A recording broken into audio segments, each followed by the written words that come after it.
Morena, gentlemen, welcome to another fantastic day of online learning. I hope you and your whānau had a relaxing weekend together and your batteries are recharged for another tremendous week. Alrighty, at the end of last week, we looked at mass versus niche marketing, and we discussed how sitting within a broader market where you could generalize needs and wants, there actually exists niches. So within the bread market, we have various niches that relate to people's tastes and dietary needs, such as gluten-free bread. In the milk market, we have niches. We've got, as I've been drinking this morning with my coffee, oat milk. It's a type of milk, of course, but I am part of the niche who drink oat milk outside of school. We had a look at outdoor boots and how you have the ones that are available at the warehouse, which are entirely suitable for trekking about the Waitakere Ranges, but would not be suitable to the niche who want to climb Aorangi Mount Cook. So how do businesses work out these niches? Well, they do market segmentation. So a market segment is a group of people who share one or more common characteristics which businesses lump together for marketing purposes. So a business might very simplistically segment their market in terms of age, gender, and then start to get a little bit more specific in terms of culture, geographical location, jobs, interests, and values. So given that each market segment has their own unique characteristics, marketeers or people who are in the marketing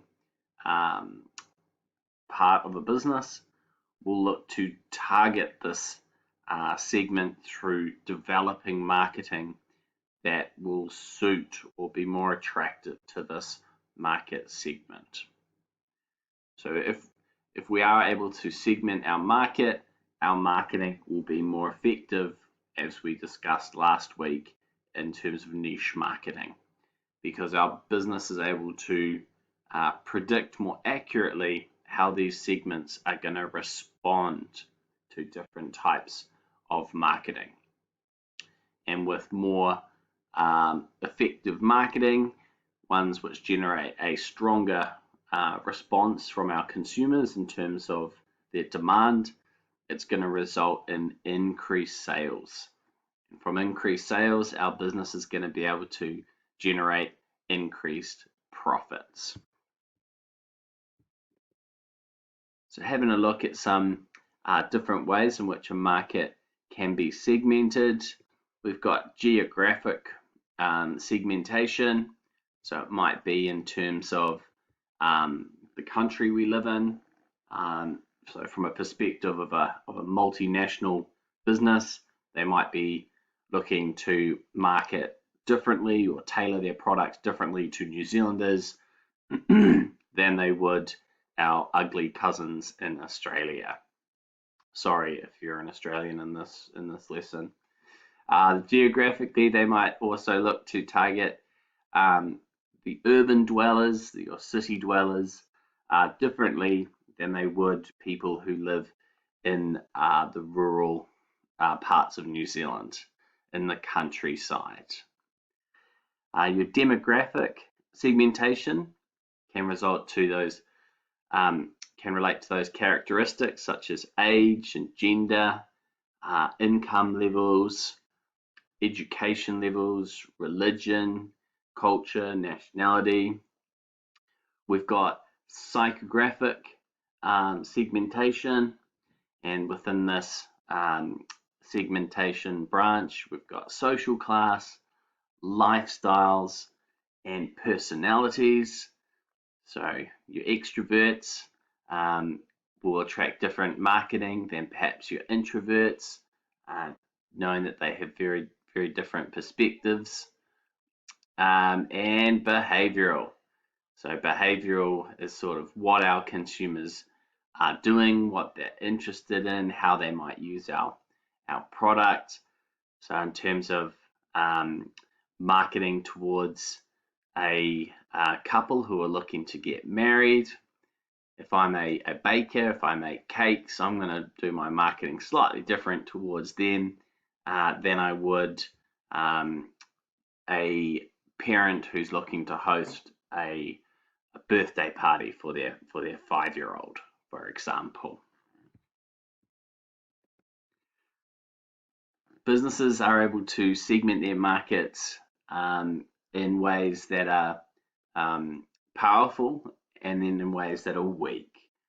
So we would consider that segmenting your market based on age is a weak form of market segmentation, because just because you've got the same age or roughly the same age as someone else doesn't mean at all you're going to have shared interests.